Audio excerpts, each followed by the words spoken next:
2021 சட்டமன்ற தேர்தலில் திமுக மட்டும் போட்டியிட்டு ஜெயிச்சாங்களா, இல்லை விடுதலை சிறுத்தைகள், காங்கிரஸ், கம்யூனிஸ்ட், மதிமுக, இஸ்லாமிய அமைப்புகள் எல்லாரும் சேர்ந்து ஜெயிச்சார்களா? எல்லாரும் சேர்ந்து கூட்டணியா? அப்ப அமைச்சரவையில் ஒருத்தர் கூட இல்ல. இப்ப அதான் நீங்க வச்சு தேவையில்லாத வேலையை பார்த்து விட்டீங்க. எல்லாரும் இப்ப அதிகாரத்துல பங்குன்னு கேட்கிறாங்க. மொத்தமா கொலாப்ஸ் ஆயிடுச்சு. அதுதானே உண்மையான ஒரு சமத்துவம், அதுதானே உண்மையான சமூக நீதி. 75 வருஷமா சமூக நீதி, சமத்துவம், ஜனநாயகம்னு பேசின திமுக எங்க நீங்க சமத்துவத்தை கொடுத்துருக்கீங்கன்னு கேட்கிறோம். எங்க சமூக நீதியை கொடுத்துருக்கீங்கன்னு கேட்கிறோம்.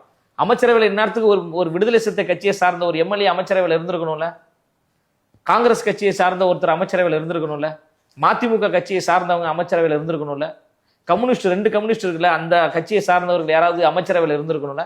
இவங்களுடைய உழைப்பே இல்லாம திமுக ஆட்சிக்கு வந்துருச்சா? இந்த தோழர்கள் வீதி வீதியாக போய் திமுக ஓட்டு கேட்கலையா?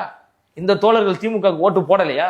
அப்ப இவங்க உழைப்பை எல்லாத்தையும் சுரண்டிடுவீங்க, அவங்க வேர்வை எல்லாத்தையும் சுரண்டிடுவீங்க, அவங்களுடைய பொருளாதாரம், வாழ்வாதாரம் எல்லாத்தையும் சுரண்டி அதன் மூலம் கிடைக்கக்கூடிய வெற்றியை நீங்க மட்டும்தான் சுவைப்பீர்கள் என்றால், நீங்க மட்டும்தான் அனுபவிப்பீங்க அப்படின்னா, இதுதானங்க பாசிசம், இதுதானே சர்வதிகாரம், இதுதானே ஒரு கேவலமான ஒரு இழிவான ஒரு சிந்தனை. இந்த சிந்தனையை கூடாதுன்னு தான் எங்க தலைவர் முதல் மாநாட்டில், விக்கிரவாண்டி மாநாட்டில் சொல்றாரு, ஆட்சியிலையும் அதிகாரத்திலையும் நான் பங்கு கொடுப்பேன், உண்மையான ஒரு சமூக நீதி ஆட்சியை நான் உருவாக்குவேன்னு சொன்னாரு.